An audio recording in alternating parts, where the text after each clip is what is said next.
এটিকে বাগে নেওয়া যাচ্ছে না, যে এটাকে কন্ট্রোল করে বস্তার মধ্যে ঢুকানোর যে প্রচেষ্টা বারবার ব্যর্থ হচ্ছে।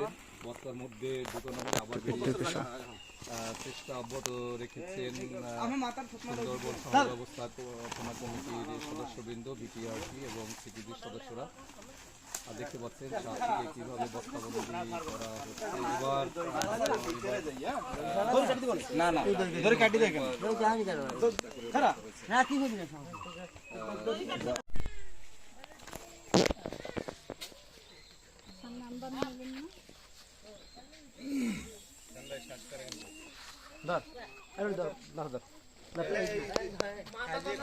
মাথা পরে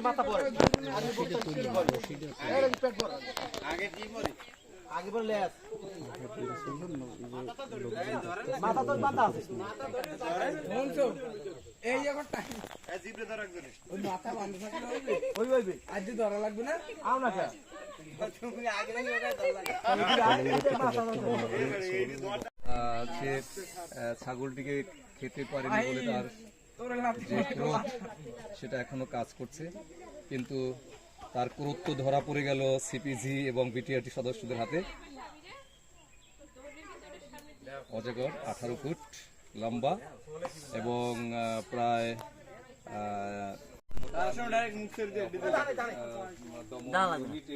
পাগলটা হইছে নাকি দড়িটা গলায় দিয়ে এরপর ছাড়ি যায় ছুটে যায় যেখানে এরকম বন্য প্রাণী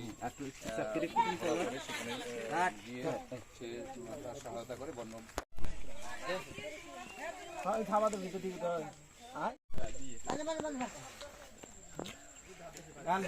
এত সাপ আমাদের গ্রামে আসে না, এত বড় সাপ।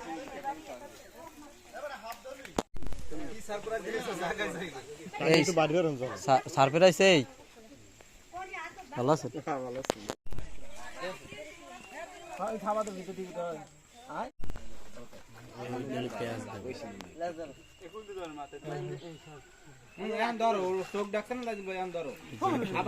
মরে যাইব, বেশি প্রেসার দিও না, মরে যাইবে। বস্তাবন্দি করার চেষ্টা চলছে। টিমের সদস্যরা সাপটিকে বস্তাবন্দি করে নিরাপদে সুন্দরবনে অবমুক্ত করার